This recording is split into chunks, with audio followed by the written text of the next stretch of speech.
Back again, troops. Looking at the Villa game, the stuff that I can pull out for the blog, theboyhotspur.com, and we can go through the numbers and this, that, and the other. But I think it's worthwhile just again, I was talking the other day about this business of who do you trust? Whose voice are you listening to? And it is so important that you don't take stuff at face value. And I feel that as fans, we get lied to, sometimes on purpose, but frequently just from people who don't care. So they're sloppy and incompetent with what they say, just because they just do it and they go home and they get paid. And I read a piece this morning. It was Football London, of course, which I was unaware of because I was looking for an adjective to describe Dele Alli, and so I wondered what other people had called him, because the words that sprung up in my mind weren't very they were a bit hurty. And the guy had said after the Wolves game, Rob Guest or someone, Rob Guesty, I don't know, and he said he described him as undroppable. And that was the game where we had the 2 nutmegs and nothing else. And I mean, it's just such a facile approach to your job. I just don't understand how people do it. But anyway, Jamie Redknapp, let's give him a little bit of a metaphorical kicking. This guy has been pumping out disinformation like he's being paid time and a half. And we've had this business about the Spurs squad is packed with internationals. And as Roy Keane rightly pulled him up, an international these days means nothing. It's not a special thing. Ask Matt Doherty for details. But he was the guy that was telling us that, couldn't understand why Gareth Bale and Dele Alli weren't getting a run out, and don't know what the problem is. And what he was doing, he was doing the usual thing, he was hinting that Mourinho had fallen out with them, and Mourinho was toxic and poison, and the Portuguese pulis, and they were too attacking minded. That's what he was trying to say. And, the motivation was that Mourinho was a nasty man and, he was keeping the good old boys out of the picture. Well, the truth was that Mourinho's been around the block more times than Jamie Redknapp's had affairs. And Bale wasn't fit.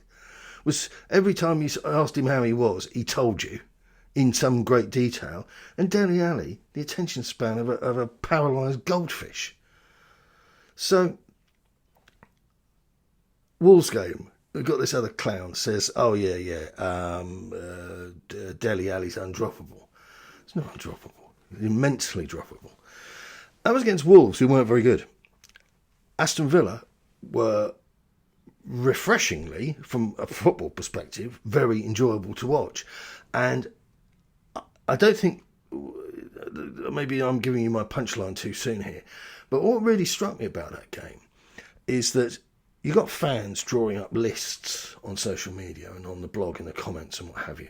And it's pretty brutal because we've gone from people just saying, I don't like this because, or I don't like this, with no substantiating of how they feel. They're just telling you they're not happy. To people drawing up lists. And there's like all these bullet pointed things showing up now. And it's like, I can't remember if it's a dozen or 14 players somebody had concocted this thing of players who left Tottenham and then went on to win silverware somewhere else. And it's just grievances coming out now. And it's great. I mean, because people didn't talk like this before. Before there were lone voices and there were other people that were, we were marvellous. And it's just, everybody's seen through it. And it's become boring. So, Jamie Redknapp, where's Bale, where's Dele? And bear in mind, we haven't played any amazing teams since Ryan Mason has taken the helm. So, it's not like where you can say, well, the cup final, it was Manchester City, the runaway success story of the millennia, blah, blah, blah. Spurs didn't show up for that game, not in any meaningful sense. And we knew that to be true after watching the cup final the week after, which again was a riveting game of actual football. So, Jamie Redknapp, all they need is a run out. They've had a run out, and it's been an absolute failure. Dele Alli, total actions that were successful. That's that big overarching stat that I always use. So that's every involvement in the game. 51%. Toss of a coin. Toss of a coin. No better than a toss of a coin. And the creme de menthe of Dele Alli's contributions, he lost the ball 13 times, 7 times in his own half. Disastrous. 2 shots, neither on target. And Bale, I mean, I tell you something, I very rarely are called emotionally on behalf of strangers. You know, you see the ads on TV for just £2 a month. It doesn't touch me. My own family, people I know, friends, yeah, of course.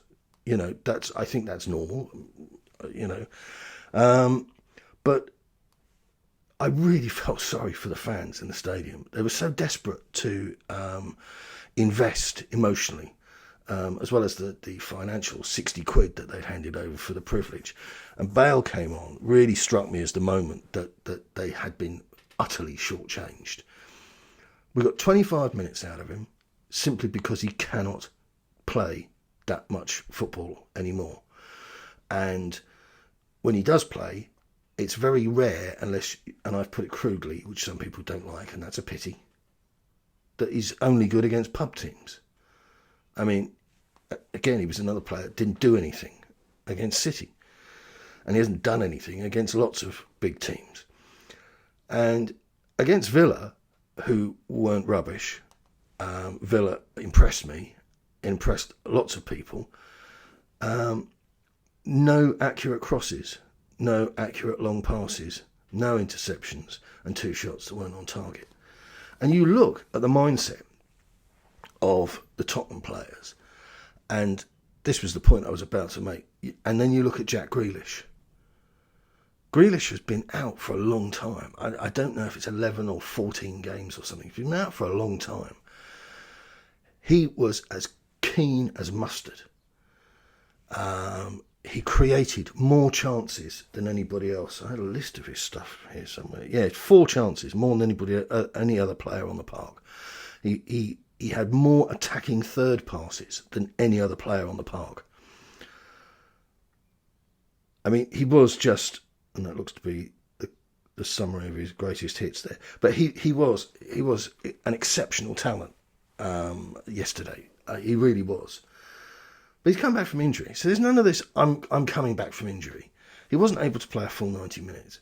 But he didn't hide.